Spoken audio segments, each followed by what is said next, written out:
Okay, so this first one, the title, which wouldn't have been written there, I've just put it in so that you can see it. To what extent is soft engineering effective on the River Leven? So they've gone out and they'll collected research, but we're on about the background theory, the theoretical context, what other people say in general about the effectiveness of soft engineering. Now, this isn't the full theoretical context. I'm going to try and point out some key things that you should be working towards. So we've basically got like two-ish paragraphs here.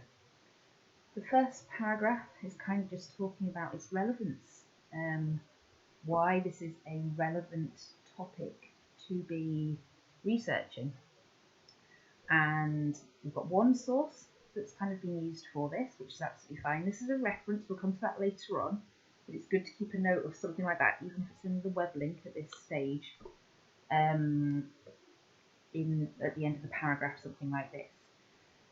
So basically the point of this is, there's the point at the first bit, he then extends it with the second bit, and then he gives evidence of why it's so important with some facts there. The final bit, and the most important bit with this though, is that then he has said how this links to his investigation, how it might be a changing topic, climate, variability and change, severity and frequency of flooding, and additional uncertainty to sustainability issues here in the UK. So that sentence there is taking this general information about soft engineering and why it's important, and flooding and why it's an important issue, and then it's bringing it back down. This study can therefore investigate how to prevent this on a very localised and scale. It doesn't make sense, but very localised scale, I think, is what he was saying there. So it's just that link there, that final bit. We've got a point, it's to do with sustainable development.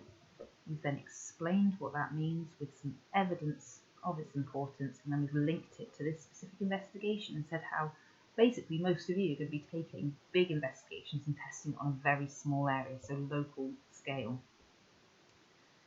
Then we've got one side of the argument, I guess he's going for here. Many environmentalists argue that it's very advantageous to use soft engineering. So that's the point.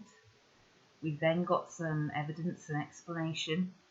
The evidence here is in the form of an example, okay, and we've got a source for that there. This investigation, and there's the link towards his investigation, how it won't focus on the erosional aspects in terms of the soil for this, but it does have important connections here to sediment and so on and so on, and another source there. Now, you might find that you've got a really good source that's linked to your title, and there's only one that's sort of mentioning that, and that's fine. That's what we see in this first paragraph. This author here has got some key ideas, but then we've got a key theme about the advantages, and obviously there's probably more than one paper that's talking about the advantages of soft engineering. So we're grouping all of those sources together. We're not talking about them one by one. What we're doing is we're making a peel paragraph out of the 2 or 3 or however many you've got sources that are talking about the advantages. And all we're doing is we're putting the name or the web link and the year that was published if it's a scientific paper. We'll come on to referencing later on. Some of your parents might be very good at it or something, and you might have an older sister and brother in the house who's at uni and knows how to reference. They might be able to help you get ahead with that. Don't worry too much. Just have the basics so you know which one it was, and then we can put them in later on. So that's the first one.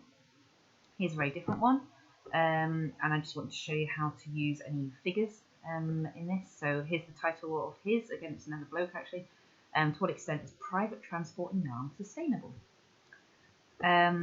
So here we have the main point, stated that global car market has remained stable. This can contribute to blah, with some evidence.